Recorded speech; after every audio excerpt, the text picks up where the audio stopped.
마태복음 5장의 산상수훈 8복 말씀을 봉독해 드리겠습니다. 심령이 가난한 자는 복이 있나니 천국이 그들의 것이며, 애통하는 자는 복이 있나니 그들이 위로를 받을 것이며, 온유한 자는 복이 있나니 그들이 땅을 기업으로 받을 것이며, 의에 줄이고 목마른 자는 복이 있나니 그들이 배부를 것이며, 긍휼히 여기는 자는 복이 있나니 그들이 긍휼히 여김을 받을 것이며, 마음이 청결한 자는 복이 있나니 그들이 하나님을 볼 것이며, 화평하게 하는 자는 복이 있나니 그들이 하나님의 아들이라 일컬음을 받을 것이며, 의를 위하여 박해를 받은 자는 복이 있나니 천국이 그들의 것임이라. 나로 말미암아 너희를 욕하고 박해하고 거짓으로 너희를 거슬러 모든 악한 말을 할 때에는 너희에게 복이 있나니 기뻐하고 즐거워하라. 하늘에서 너희의 상이 큼이라. 너희 전에 있던 선지자들도 이같이 박해하였느니라. 아멘. 기도하겠습니다. 고마우신 아버지 하나님, 오늘도 저희가 육신의 생명을 누릴 뿐만 아니라 영혼의 지각을 가지고 이 세상 가운데서 저희가 마땅히 분별하며 깨달아야 할 진리를 아는 자로, 그리고 그 진리의 눈을 통하여 하나님께서 이 역사를 주관하고 계시다는 복된 사실을 믿는 자로 우리의 삶을 누리게 해 주신 것 감사합니다. 오늘도 저희의 눈앞에 벌어지는 모든 현실들 속에서 하나님의 손길을 느끼는 저희들 되게 하시고, 하나님의 인자하심과 신실하심과 능력 행하심을 깨달아 보는 저희들이 되게 하여 주사, 하나님을 믿는 믿음 안에서 오늘도 저희가 이 하루길을 살아갈 수 있도록 축복해 주시옵소서. 우리 눈앞에 보이는 이 세상의 모든 일들 가운데서 오늘도 우리가 무엇을 바라보며 무엇을 기대하며 무엇을 위해 힘쓰며 살아야 할지 초점을 잃지 않는 저희들 되기를 원하오니, 하나님의 진리의 말씀으로 오늘도 우리의 마음눈을 밝혀주시기를 간절히 기도합니다. 아버지 하나님, 세상의 권세와 세상의 명예와 세상의 부와 세상의 쾌락이 오늘 저희의 삶의 걸음을 인도하는 힘이 되지 않게 도와주시고, 오늘도 주 예수 그리스도께서 걸어가신 십자가의 길을 저희가 밝히 바라보며 그 길로 행하기를 간절히 원하오니, 주의 말씀과 성령의 충만케 하심으로 저희의 심령을 사로잡으시고, 우리를 사로잡으려고 하는 세상의 모든 영향력으로부터 저희들을 자유케 하시며, 하나님의 은혜와 사랑과 그 온전하신 소명에 저희들을 붙들어 메워주시기를 간절히 기도합니다. 오늘도 저희의 마음속에 여러 가지 시름들을 능히 잘 감당할 수 있도록 도와주시되, 우리의 연약함을 아시오니, 우리의 무능함을 아시오니 하나님의 은혜로 저희들을 붙들어 주시옵소서.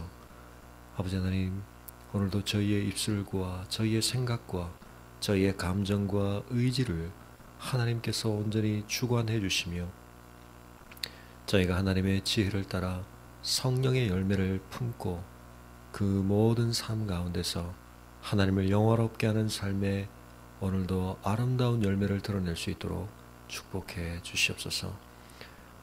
오늘도 우리의 마음에 간절한 소원들을 주님께서 아십니다.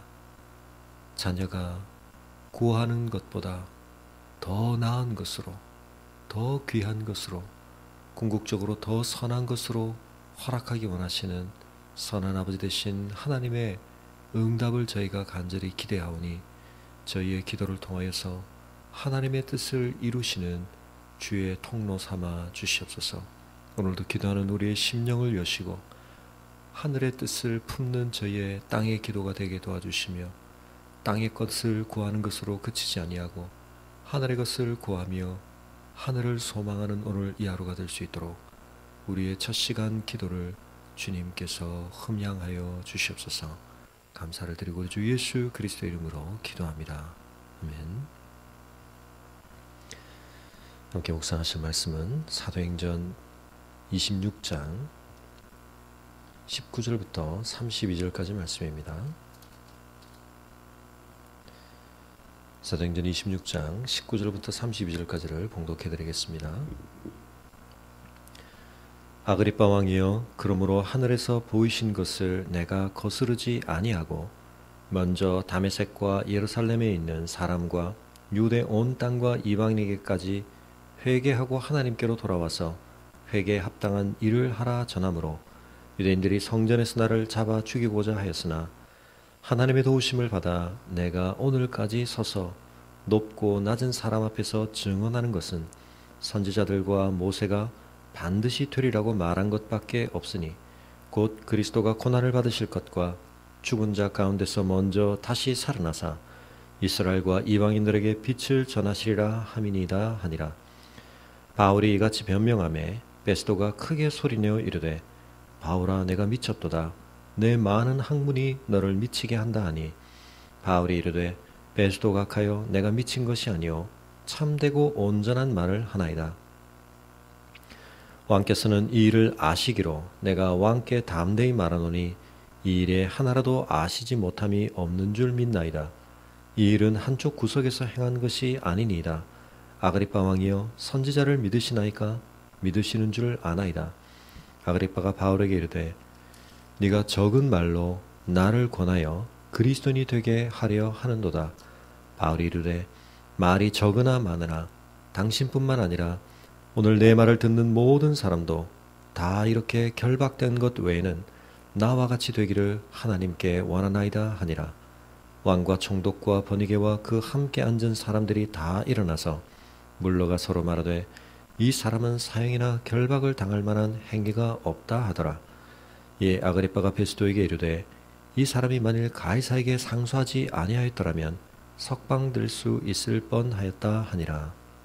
아멘. 베스도와 아그리빠 왕 앞에서 행하는 바울의 가장 긴 자기 변호의 내용이 이어서 계속 소개되고 있습니다. 바울은 자신이 다메섹으로 가는 길에서 부활하신 주님을 만남으로 그가 복음의 적대자인 삶의 자리에서 주님의 복음을 위한 사도의 자리로 변하게 된 것을 이야기하였습니다.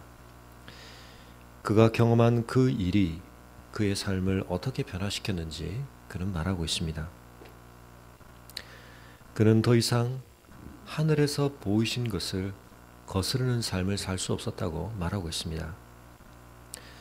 이전에 그는 몰랐지만 그가 행하고 있던 그 모든 것은 사실상 하늘에 계신 하나님께서 뜻하시고 행하시는 것을 거스르는 삶이었던 것을 그는 깨닫게 되었던 것입니다.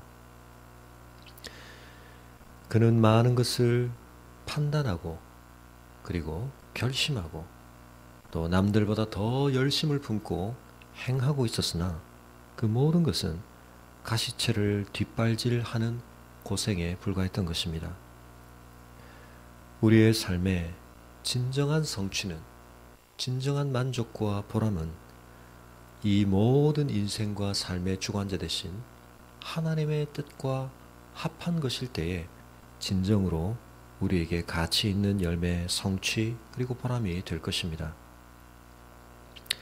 오늘도 우리가 이 하루길을 걸어가면서 우리의 삶 속에서 하나님의 뜻을 거스르는 것들을 우리가 분별해내고 벗어버리고 하나님께서 기뻐하시고 하나님께서 원하시는 삶의 방향을 우리의 마음으로 깨닫고 분별하며 우리의 열망으로 그것을 함께 품고 순방향으로 협력하는 삶을 우리가 힘쓸 수 있기를 바랍니다. 결국 우리의 인생의 길은 둘 중에 하나입니다. 하나님의 뜻을 거스르거나 하나님의 뜻을 성취하는 것입니다. 그 중간에 점이지대는 없습니다. 예수님께서는 말씀하셨습니다. 주님과 함께 모으든지 아니면 해치는 자가 된다는 것입니다. 오늘 우리의 삶에서 우리가 적극적으로 하나님의 뜻을 깨달으려고 노력하고 그 뜻에 순종하기 위하여 자기를 부인하며 성령으로 충만케 되고 말씀으로 충만케 되기를 힘쓰지 않을 때 우리는 의도하지 않지만 우리는 자각하지 못하지만 이미 우리는 하나님의 뜻에 거스르는 삶의 방향에 서 있을 가능성이 많은 것입니다. 나도 모르게 악인의 꾀를 쫓게 되고 죄인의 길에 서게 되고 오만한 자의 자리에 앉게 되기 쉬운 것이 우리인 것을 깨달아야 할 것입니다. 외발 자전거를 타고 경주하듯이 아니면 자전거를 타고 비탈길을 오르듯이 우리가 최선을 다해 페달을 밟고 전진하지 않는다면 우리는 멈춰 서 있는 것이 아니라 쓰러지거나 뒤로 후퇴하게 될 것입니다. 오늘도 우리가 더욱 하나님의 뜻을 깨닫는 일에 최선을 다하고 깨달아진 말씀만큼 순종하기 위해 힘쓰며 그 모든 것을 가능케 하는 말씀의 사로잡힘과 성령의 충만함을 구하는 이 하루가 되시기를 바랍니다. 바울의 순종은 즉각적인 것이었습니다. 그는 지금껏 자신이 살아온 삶이 잘못되었다는 사실을 깨닫고 그 사실에 대한 후회나 그 사실로 인한 자기 연민에 빠져서 시간을 보낼 틈이 없었습니다. 그는 무엇이 진리인지를 깨닫고 무엇이 자신의 삶에 허락하신 하나님의 소명인지를 확신하자마자 그는 즉시로 순종하는 삶을 살았습니다. 그가 다메섹에 가려고 했던 1차적인 목적과 이유는 그곳에 있는 그리스도인들을 핍박하고 잡아오기 위한 것이었습니다. 그러나 그는 바로 그 현장 속에서 경험한 주님과의 만남 이후로 바로 그 현장에서부터 복음을 전하는 일에 순종하였던 것입니다. 오늘 우리의 삶에 하나님의 말씀에 대한 순종이 즉각적일 수 있기를 바랍니다. 벨릭스가 그러하였고 베스도가 그러하였던 것처럼 하나님의 말씀을 듣기는 하나 그 말씀이 요구하는 순종을 유보하고 그리고 그의 삶의 결단들을 유보하게 될 때 결국 우리는 그 들음받은 말씀이 우리의 삶에서 열매를 맺지 못하고 뿌리를 내리지 못하고 새들이 먹어버리거나 그리고 말라버리거나 결국은 결실하지 못하는 삶의 자리에 이르게 되는 것입니다.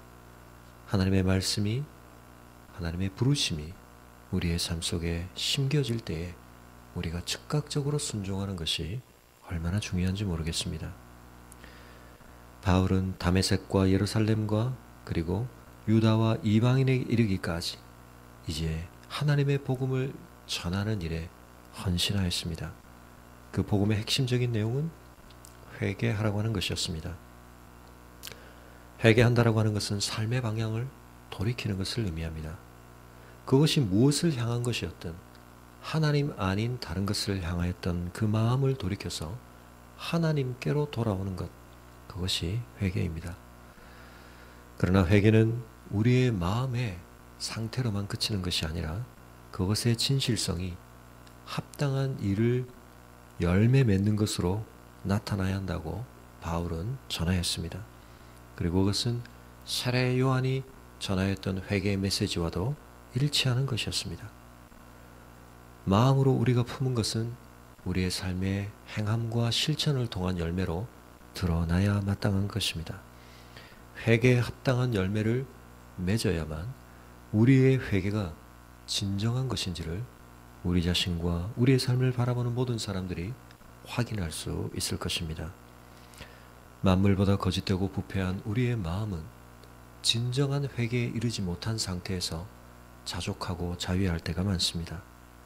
우리의 회개의 진정성이 내 삶의 구체적인 실천과 변화들을 통해 나타나기까지 우리가 끊임없이 하나님의 은혜를 구하며 은혜를 붙들며 우리가 씨름해야 할 것입니다. 믿음으로 구원받는다라고 하는 말이 그 믿음이 마땅히 가져와야 할 삶의 실천과 열매가 불필요하다는 말로 오해되어서는 안 될 것입니다. 우리의 회개가 진정하다면 우리가 버릴 것을 버려야 하고 붙들 것을 붙드는 구체적인 삶의 실천의 변화들로 나타나야 할 것입니다. 오늘 우리의 삶에서 무엇을 돌이켜야 할지 우리가 근본적인 회개는 하였지만 끊임없이 우리의 삶이 진정으로 하나님께로 향하는 삶이 되기 위해서 우리가 얽매여 있지 말아야 할 것들, 벗어버려야 할 것들을 오늘도 하나님께서 우리에게 말씀하실 때, 깨닫게 하실 때 우리가 즉각적으로 순종하며 그것들을 떨쳐내고 하나님께서 우리에게 허락하시는 은혜의 방편들을 우리가 잘 붙들고 사용할 수 있기를 바랍니다. 바울이 복음의 증인이 되자마자 이전까지 그의 동료였던, 그와 함께하였던 유대인들이 바울을 대하는 태도가 돌변하였습니다. 우리가 하나님의 말씀대로 살고자 할 때, 하나님의 부르심에 순종하는 삶을 살고자 할 때, 하나님께로 돌이키는 삶의 변화들을 시도하고자 할 때 세상은 그것에 대하여 호락호락 우리를 내버려 두지 아니하고 우리를 핍박하게 됩니다.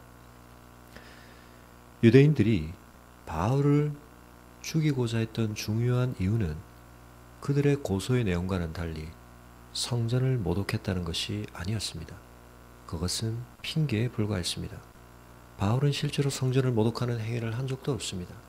유대인들이 성전에서 바울을 죽이고자 했던 것은 바로 그가 이방인들에게도 이르게 된 하나님의 구원의 복음에 대하여 그들의 선민의식, 그리고 그들이 소중하게 여기는 것과 바울이 전하는 복음이 달랐다는 것 때문이었습니다.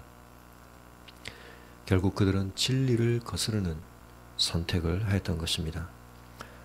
우리가 진리의 편에 서고 진리를 위해 순종하고 진리의 방향으로 우리의 삶을 향하면 향할수록 우리는 이 세상이 얼마나 거센 반진리의 공기를, 반진리의 방향성을 가지고 있는지 우리의 피부를 통해 느끼게 될 것입니다. 우리가 정지해 있는 동안은 느낄 수 없었던 이 공기의 마찰력을, 이 세속의 반진리의, 비진리의 공기의 마찰력을 우리는 진리를 향해 우리의 속도를 높이면 높일수록 느끼게 될 것입니다.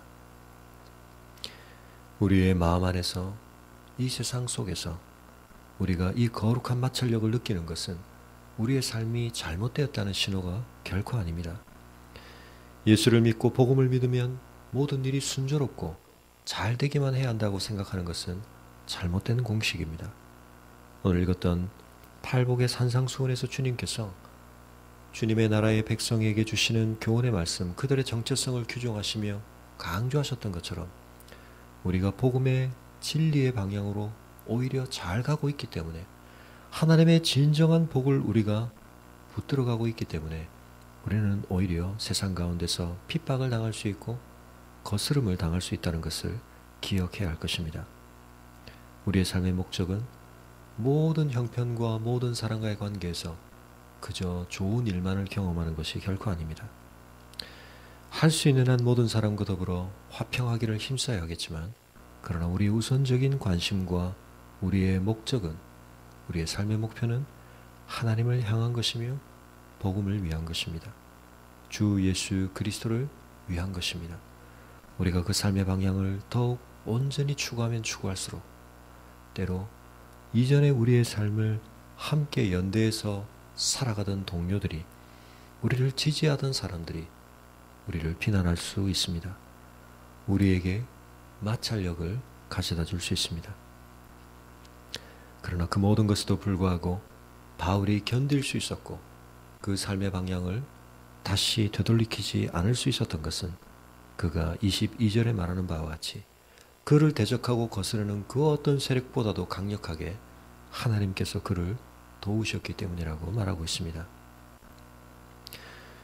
우리가 날마다 하나님의 도우심을 간절히 구해야 하는 것은 하나님의 도우심이 없이는 우리가 진리의 길을, 복음의 길을, 하나님의 부르심에 합당한 삶의 길을 갈 수 없기 때문입니다. 우리가 그 길을 진정으로 가려고 애써보면 애써볼수록 세상과 이 우리의 죄악의 본성이 얼마나 강력하게 그것을 거스르는지 우리는 실감하게 되는 것입니다. 그럴수록 우리는 우리 자신의 말할 수 없는 연약함을 발견하게 되고 이 세상의 무서움을 발견하게 되면서 더욱 온전히 하나님의 도우심을 구하게 되는 것입니다. 우리의 마음속에 하나님의 도우심을 구하는 간절함이 없다는 것은 어떤 의미에서 우리가 그 도우심을 받아서야만 진행할 수 있는 하나님을 향한 돌이킴의 삶에서 우리가 퇴보하고 있거나 전진하고 있지 못하다는 사인으로 우리는 받아들일 수 있어야 할 것입니다. 오늘도 우리의 삶에 이 하나님의 도우심이 절실히 필요하다는 사실을 우리가 깨달을 수 있기를 바랍니다. 그리고 우리의 삶에서 복음을 위한 헌신, 하나님을 위한 순종의 삶이 더 가속도가 붙을수록 우리는 이 도우심을 더욱 절실하게 필요하게 될 것이고, 우리가 그 도우심을 구할 때에 우리의 간구에 넘치도록 응답하시는 하나님의 도우심을 누리게 될 것입니다. 어떠한 형편 가운데 있든지 우리를 둘러싼 그 어떤 문제보다 우리를 도우시는 하나님의 능력이 더 크시며 하나님의 사랑과 자비가 더 풍성하심을 오늘도 확신하심으로 우리 앞에 당면한 모든 시험과 시름들을 능히 감당하시는 이 하루가 되시기를 주님의 이름으로 축원합니다.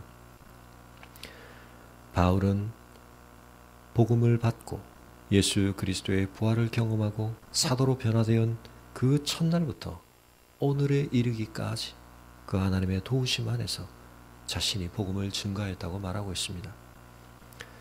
그는 이제 높고 낮은 사람 앞에서 증언한다고 말하고 있습니다.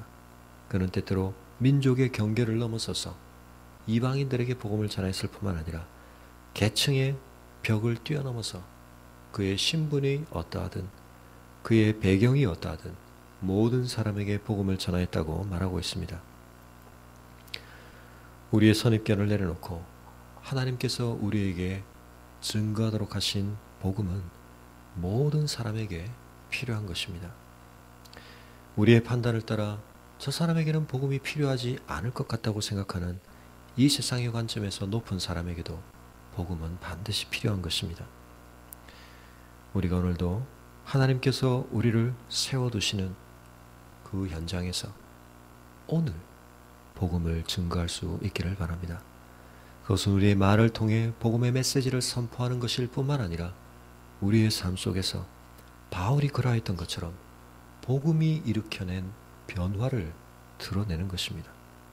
복음으로만 설명될 수 있는, 예수 그리스도의 부활로만 해석될 수 있는 증거가 오늘 우리의 삶 속에 있을 때에 우리는 세상 가운데서 복음의 증인이 될 것입니다. 세상을 변화시킬 복음에 대한 확신은 그 복음이 그 무엇으로도 변화될 수 없던 우리 자신을 변화시켰다는 사실로부터 비롯된다는 사실을 기억하며 오늘도 우리가 복음의 능력을 체험하고 그 복음의 능력을 드러내는 삶을 하나님 앞에서 기대할 수 있기를 바랍니다. 바울은 자신이 이토록 첫날부터 지금까지 줄기차게 증거해온 복음이 어떤 사사로운 깨달음이나 이단의 사상이 아니라 선지자들과 모세가 구약의 율법이 자신을 고발하는 유대인들이 진리라고 하나님의 말씀이라고 믿고 있는 그 사실로부터 증거되어지고 약속된 것 이외의 것은 하나도 없다고 주장하고 있습니다. 그 모든 구약이 무엇을 증거한다고 말합니까? 가장 중요한 핵심, 구약의 하나님의 언약의 성취는 그리스도의 고난받으셔 죽으심과 죽은 자 가운데서 살아나심이라고, 십자가의 죽으심과 부활이라고 그는 말하고 있습니다. 기독교의 복음은 처음부터 이것이었습니다. 그리스도의 고난당하여 죽으심과 대속의 죽으심과 십자가를 지신 주님께서 부활하셨다는 이 메시지, 이것이 초기부터 교회가 증거했던 복음의 핵심이었습니다. 바울의 이 복음의 메시지를 정확하게 듣게 된 베스도는 거기에 대해 반응하게 됩니다. 복음의 선포는 반드시 반응을 유발합니다. 그러나 그 반응은 때때로 극명하게 나눠질 때가 많습니다. 우리가 사도행전 전반부에서 보았던 것처럼 때때로 그것은 3,000명이나 해당하는 사람들이 그 복음을 듣고 회개하고 돌이키는 그러한 반응으로 나타날 때도 있지만 베스도나 아그리빠가 보이는 것 같은 반응으로 나타날 수도 있습니다. 베스도는 크게 소리쳐 바울의 변명을 중단시키고 개입하게 됩니다. 그는 바울을 미쳤다고 말합니다. 왜냐하면 죽은 자로부터의 부활, 그것은 가능하지 않은 일이라고 그는 생각했기 때문입니다. 이해를 해보자면 네가 너무 많은 학문을 추구하다가 정신이 나갔구나, 미쳤다라고 그는 이해할 수밖에 없었습니다. 그렇지 않고서야 어떻게 이와 같은 내용을 증거하기 위해 이토록 애를 쓴다는 말인가, 그는 이해할 수 없었던 것입니다. 우리가 성경을 읽으면 읽을수록 성경은 대단히 사실적인 반응들을 우리에게 소개하고 있다는 것을 보게 됩니다. 베스도의 이와 같은 반응은 오늘날도 우리의 삶의 주변에서 우리가 복음을 증거할 때 얼마든지 부딪히게 되는, 오늘날도 반복될 수 있는 반응인 것을 보게 됩니다. 많은 사람들은 복음을 인정하거나 아니면 그 복음을 받아들일 수 없도록 만드는 자신 안에 이미 박혀있는 자신의 전제와 자신의 가치관을 주장하거나 둘 중에 하나입니다. 우리는 이 사실에 대하여서 우리에게는 권한이 없지만 우리에게 있는 책임은 그러한 어떤 반응에도 무릅쓰고 복음을 증거해야 한다는 것입니다. 바울은 물러서지 않고 말합니다. 나는 미친 것이 아니라 참되고 온전한 말을 하고 있다. 바울은 베스도에게서 초점을 돌려 다시 그의 변명의 초점이었던 아그리빠를 향합니다. 당신께서는 유대인의 성전을 관리하는 총책임을 맡은 자로서, 대제사장에 대한 임명권을 가진 자로서 이 모든 일들을 충분히 잘 아시리라고 생각한다. 우리가 증거하는 이 일은 한쪽 구석에서 비밀스럽게 누군가가 전하는 그와 같은 것이 아니었다. 예수님 자신이 증거하셨던 것처럼 복음은 공개적으로 선포되었습니다. 사람들이 쉽게 받아들일 만한 내용이 아니었기 때문에 알만한 사람들에게만 다단계 판매를 하듯이 그렇게 비밀스럽게 전수되거나 전파된 것이 아니라 그들의 반응이 늘 이와 같이 격렬하게 갈리고 그 속에는 이 복음에 대하여 늘 격렬하게 저항하고 반대하는 사람들이 있었음에도 불구하고 항상 복음은 한쪽 구석에서가 아니라 공개적으로 선포되었다고 바울은 증거하고 있는 것입니다. 그는 아그리빠 왕에게 묻습니다. 선지자를 믿으시나이까? 믿으시는 줄 아나이다. 이 말 속에 담겨있는 뜻은 무엇입니까? 자신이 앞서 주장했듯이 이 복음의 내용을 믿는 것은 선지자의 증거를 통해서인데, 그러므로 선지자를 믿는다면 이 복음의 내용을 믿지 않을 수 없을 것이라는 것을 지적하고 있는 것입니다. 총독이었던 베스도 앞에서, 분봉왕이었던 아그리빠 앞에서 바울은 한치의 물러섬도 없이 위축됨도 없이 복음에 대하여 담대히 말하고 있는 것을 보게 됩니다. 그는 지금 자신의 처지가 죄인으로서 신문을 받고 있는 자라고 하는 그와 같은 흔적을 우리는 바울에게서 발견할 수가 없습니다. 바울은 그 모든 기회를 통하여 오히려 담대하게 그 당대의 강력한 권세자들에게 복음의 사실들을 이야기하고 그들에게 촉구하고 있습니다. 아그리빠는 바울의 의도를 파악했습니다. 그리고 네가 적은 말로 나를 그리스도인 되게 하려고 하는구나. 선지자를 믿습니까? 안 믿습니까? 라고 하는 그 말에 대한 대답 여부에 따라서 그는 지금 굉장히 중요한 반응을 하게 된다는 것을 알아채었던 것입니다. 그러므로 그는 정확한 대답을 회피합니다. 선지자를 믿지 않는다라고 말하면 유대 백성들로부터의 비난을 각오해야 할 것이고, 선지자를 믿는다라고 한다면 방금 전 제시한 바울의 논리를 따라 그가 그리스도의 복음에 대한 진지한 반응을 해야 할 위치에 처한다는 것을 알았기 때문입니다. 바울은 말합니다. 말에 적고 많음이 문제가 아니다. 당신뿐만 아니라 오늘 내 말을 듣고 있는 이 모든 사람이 나와 같기를 원한다. 이토록 결박되어 있다는 사실을 제외하고는 나와 같기를 원한다.